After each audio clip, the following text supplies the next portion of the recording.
How's it guys? I'm Clarice, you're on the Live Ready channel. Today I'm going to be reviewing the Cudeman 299, this guy, for its abilities as a survival style knife.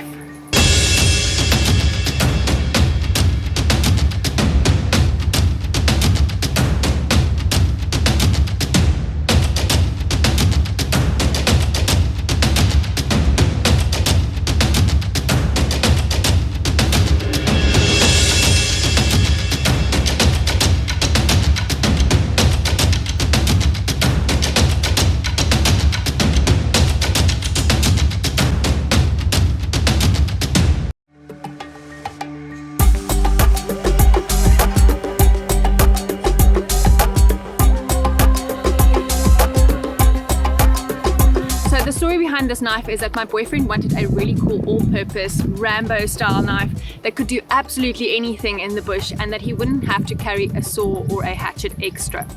And this is what we settled on. So this was an anniversary gift from myself to him, and I'm going to take you through the features and what sold this knife to us. So Cudeman markets this as a tactical knife, but I do believe that it has all of the capabilities of a survival knife, and it has everything that you need in the bush, especially if you're not going to go around carrying a hatchet and a saw in conjunction to your everyday carry knife.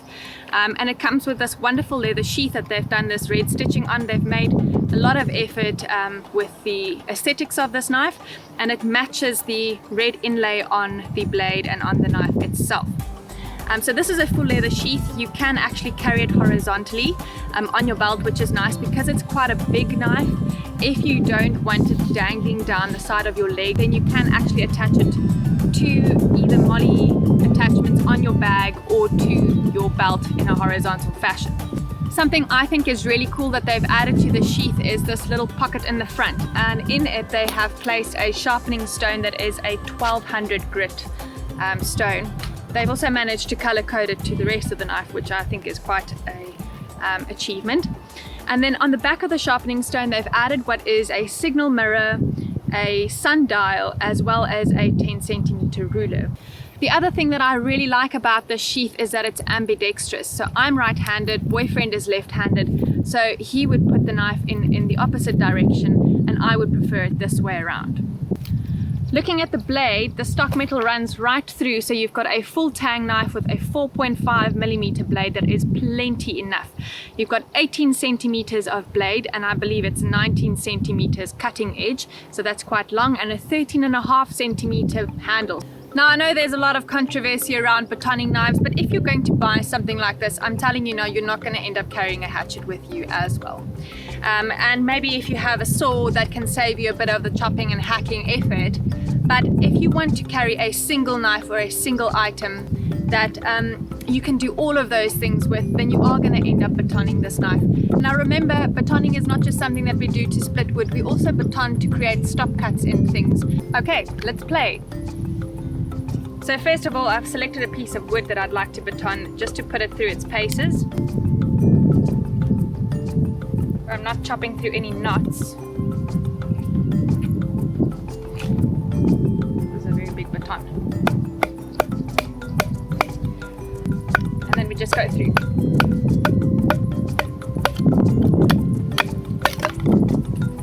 I've got two nice pieces of wood that I can work with from here.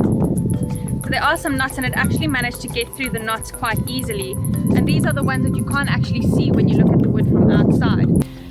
So they've added a bit of jimping here on the spine, and that just makes a nice thumb rest so that you get better feedback from the knife when you're using it.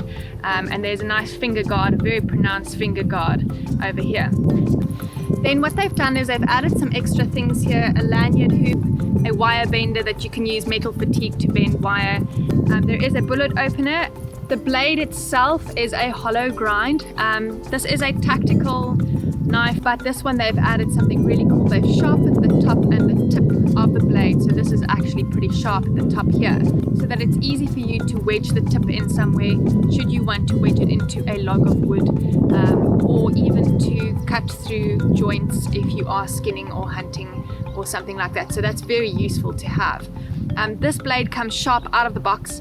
and I was actually quite impressed by it. We can also do a bit of planing with this knife, and like I said, it's got the clip point, so it's really easy to get it to sit in a piece of wood, or I also mentioned that you can actually split joints quite easily with that if you are hunting or dressing game.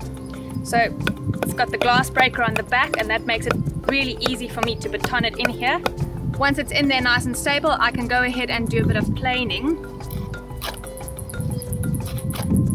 and that will give me a nice flat surface on my wood. So Cudeman has used the Bowler N695 steel on this, and it's got a heat rating of 59 to 61, which is sort of standard heat rating treatment. And the blade steel is actually also quite standard, but why that's good is because it's ductile enough for you to put it through its paces without it being brittle and breaking. So it's comparable to a VG10 steel, but it is an improvement on the 440C. It's a high mid-level carbon steel, and that makes it corrosion resistant as well. For the size of this knife and what you get, it is actually worth the price.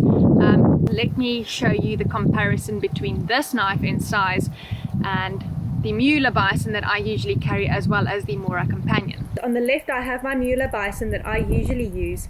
In the middle is a Morakniv Companion, and on the right is the Cudeman 299B. I will post links in the description of this video for all of these knives if you are interested in purchasing any of them. So it has got a black micarta handle with a red inlay that matches the red stitching on the sheath and the black leather of the sheath.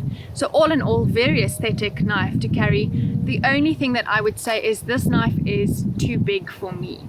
And that's just because of where my upper limb strength is, and because I want a little bit more fine control when I'm handling my knife, and because I also do carry a saw with me and sometimes a hatchet too, so I've got those items to make up for the tasks that this knife can complete in and by itself.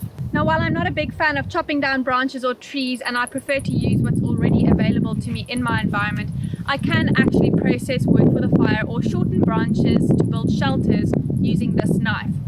And then I don't need a hatchet or a saw.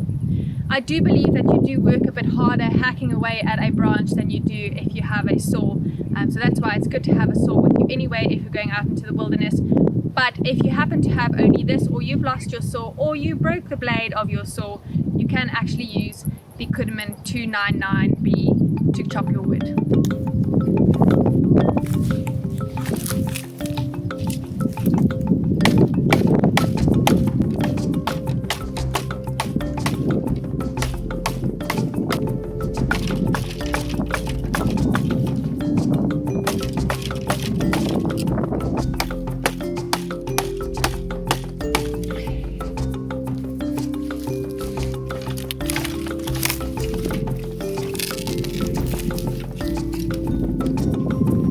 Now, one thing I must hand to Cudeman is they have designed a very ergonomic handle.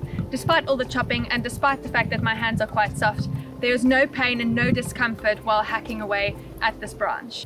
For such a big blade, I do actually find that it's pretty well balanced. It is slightly heavier on the front, but I would have expected it to be much heavier than it is, and that gives you a little bit more control over the blade, especially when you're hacking or chopping at something. The entire spine of this knife is not actually 90 degrees because of the clip point that they've added onto the tip here, but it is pretty effective at striking a ferro rod. Anyway, this knife has been used for absolutely everything in the house for the past couple of weeks because we've just been putting it through its paces. It has actually maintained its edge pretty well, although I do think it will blunt a bit over time, and because it's not a high carbon steel, you will find that you need to sharpen it every now and then. It weighs in at about 444 grams, and the sheath is about 270 grams. So altogether, that is quite a bit of weight that you are going to be carrying with you. But I do think for such a large knife and with its capabilities, you actually have a very good product in your hands. Out of all of this knife's capabilities, I think my boyfriend's favorite ones are that it cuts through steak like butter and that he can chop absolutely anything with it. And that should tell you just how versatile this knife is. Well, that's it from me. I hope you've enjoyed this video. Remember to hit like and subscribe. Let me know where you're watching from. I really like to hear from you guys. And until the next time, live ready.